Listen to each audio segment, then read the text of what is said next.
প্রাকৃতিক দুর্যোগ কমলেও সাধারণ মানুষের দুর্ভোগ কমছে না।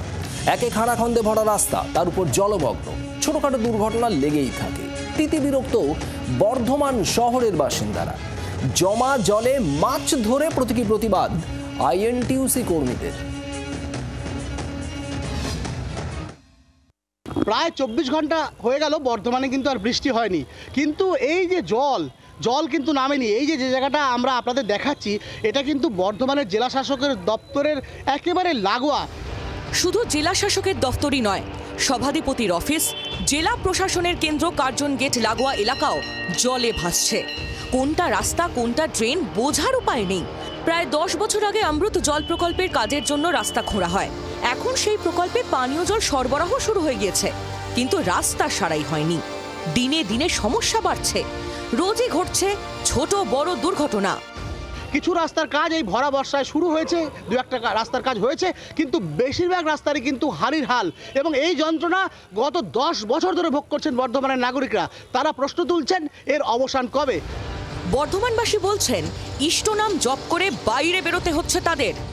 রাস্তার প্রচুরই খারাপ অবস্থা, প্রতিটা রাস্তায় ভেঙে একাকার হয়ে গেছে, হাঁটা যাচ্ছে না রাস্তা দিয়ে, এমনকি আপনার মানুষ পড়ে যাবারও জোগাড় টোটো থেকে, এমন মনে হচ্ছে। ডিএম অফিস ঢোকার মুখে যদি জল জমে থাকে, তাহলে যারা গলি জ্বালায় থাকে তাদের কী অবস্থা দাঁড়িয়ে, সেটা আমরা জানি না কী অবস্থা দাঁড়িয়ে। পথের দাবিতে এবার পথে নেমে অভিনব প্রতিবাদ আইএনটিইউসি কর্মীদের। বুধবার বর্ধমান মেডিকেল কলেজের সামনে হাতে মশারি নিয়ে প্যান্ট গুটিয়ে রাস্তার জমা জলে নামলেন তারা। মশারির জালে উঠে এলো দুটি মাছ। তাদের পুকুরগুলো সব ভরাট করে ফেলেছে তৃণমূলের লোকেরা, তো সেই মাছগুলো কোথায় যাবে? দেখলো এখন আমাদের সাবস্টিটিউট ব্যবস্থা কোনটা? এই রাস্তা। কেন?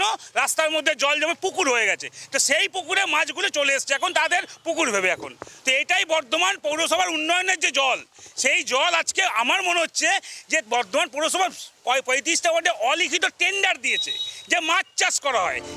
কংগ্রেসের শ্রমিক সংগঠনের হুঁশিয়ারি, আগামী 48 ঘন্টার মধ্যে এই রাস্তার সমস্যার সমাধান না হলে বড় সড় আন্দোলনে নামবেন তারা। তবে এই হুঁশিয়ারি বর্ধমান পুরসভার হুঁশ ফেরায় কিনা এখন সেটাই দেখার। চন্দন ঘোষ, সনদ সিনহার সঙ্গে পার্থ চৌধুরীর রিপোর্ট, জি 24 ঘন্টা।